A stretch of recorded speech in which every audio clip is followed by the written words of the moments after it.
Ang 10 kabanata ng Ebanghelyo ni San Juan. Katotohanan-katotohanang sinasabi ko sa inyo, ang pumapasok sa hindi pintuan ng kulungan ng mga tupa, kundi umaakyat sa ibang daan, ang gayon ay tulisan at magnanakaw.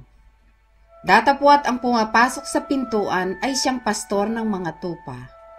Binubuksan siya ng bantay pinto at dinirinig ng mga tupa ang kanyang tinig, at tinatawag ang kanyang sariling mga tupa sa pangalan, at sila'y inihahatid sa labas. Pagka nailabas na niya ang lahat ng sariling kanya, ay pinangungunahan niya sila, at nagsisisunod sa kanya ang mga tupa, sapagkat nakikilala nila ang kanyang tinig. At sa iba'y hindi sila magsisisunod, kundi magsisitaka sa kanya, sapagkat hindi nila nakikilala ang tinig ng mga iba.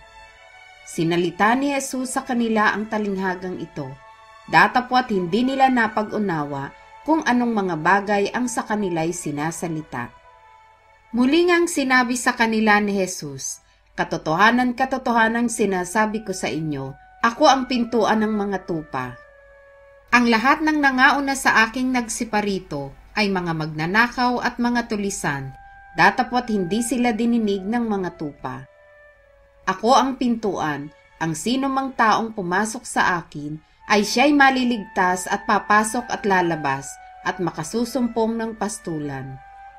Hindi pumaparito ang magnanakaw, kundi upang magnakaw, at pumatay at pumuksa. Ako'y naparito upang sila'y magkaroon ng buhay at magkaroon ng kasaganaan nito. Ako ang mabuting pastor. Ibinibigay ng mabuting pastor ang kanyang buhay dahil sa mga tupa.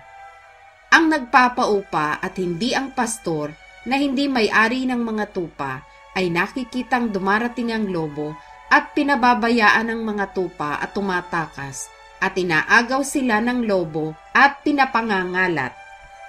Siya'y tumatakas sapagkat siya'y upahan at hindi ipinagmamalasakit ang mga tupa. Ako ang mabuting pastor at nakikilala ko ang sariling akin, at ang sariling akin ay nakikilala ako.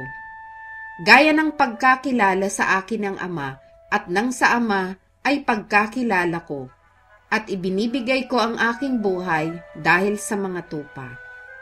At mayroon akong ibang mga tupa na hindi sa kulungang ito, sila'y kailangan din namang dalhin ko, at kanilang diringgin ang aking tinig, at sila'y magiging isang kawan, at magkakaroon ng isang pastor. Dahil dito'y sinisinta ako ng Ama, sapagkat ibinibigay ko ang aking buhay upang kunin kong muli. Sino may hindi nag-aalis sa akin ito, kundi kusa kong ibinibigay, may kapangyarihan akong magbigay nito at may kapangyarihan akong kumuhang muli. Tinanggap ko ang utos na ito sa aking Ama. At muling nagkaroon ng isang pagbabaha-bahagi sa gitna ng mga Hudyo dahil sa mga salitang ito. At sinasabi ng marami sa kanila, mayroon siyang demonyo at siya'y nauulol, bakit ninyo siya pinakikinggan? Sinasabi ng mga iba, hindi sa inaalihan ng demonyo ang mga sabing ito, maaari bagang ang demonyo ay makapagpadilat ng mga mata ng bulag? At niyaoy kapistahan sa pagtatalaga sa Jerusalem. Nooy taginaw at naglalakad si Jesus sa templo sa portiko ni Salomon. Nilibot nga siya ng mga Hudyo at sa kanya'y sinabi, hanggang kailan mo pa baga pag-aalinlanganin kami? Kung ikaw ang Kristo, ay sabihin mong maliwanag sa amin. Sinagot sila ni Jesus, sinabi ko sa inyo at hindi kayo nagsisampalataya. Ang mga gawang ginagawa ko sa pangalan ng aking Ama ay siyang nagpapatotoo sa akin. Datapwat hindi kayo nagsisampalataya sapagkat hindi kayo sa aking mga tupa. Dinirinig ng aking mga tupa ang aking tinig at sila'y aking nakikilala at sila'y nagsisisunod sa akin. At sila'y binibigyan ko ng walang hanggang buhay at kailanmay hindi sila malilipol at hindi sila aagawin ng sino man sa aking kamay. Ang aking Ama na sa kanila ay nagbigay sa akin ay lalong dakila kaysa lahat at hindi sila maaagaw ni numan sa kamay ng Ama. Ako at ang Ama ay iisa. Nagsidampot uli ng mga bato ang mga Hudyo upang siya'y batuhin. Sinagot sila ni Jesus, "Maraming mabubuting gawa na mula sa Ama ang ipinakita ko sa inyo. Alin sa mga gawang yaon ang ibinabato ninyo sa akin?" Sinagot siya ng mga Hudyo, "Hindi dahil sa mabuting gawa ay binabato ka namin, kundi sa pamumuso, at sapagkat ikaw, bagamat ikaw ay tao, ay nagpapakunwari kang Diyos." Sinagot sila ni Jesus, "Hindi baga nasusulat sa inyong kautusan, aking sinabi, kayo'y mga Diyos?" Kung tinawag niyang mga Diyos siya ang mga dinatna ng salita ng Diyos, at hindi mangyayaring sirain ang kasulatan. Sinasabi baga ninyo tungkol sa Kanya na pinabanal ng Ama at sinugo sa sanlibutan, ikaw ay namumusong sapagkat sinasabi ko, ako ang anak ng Diyos?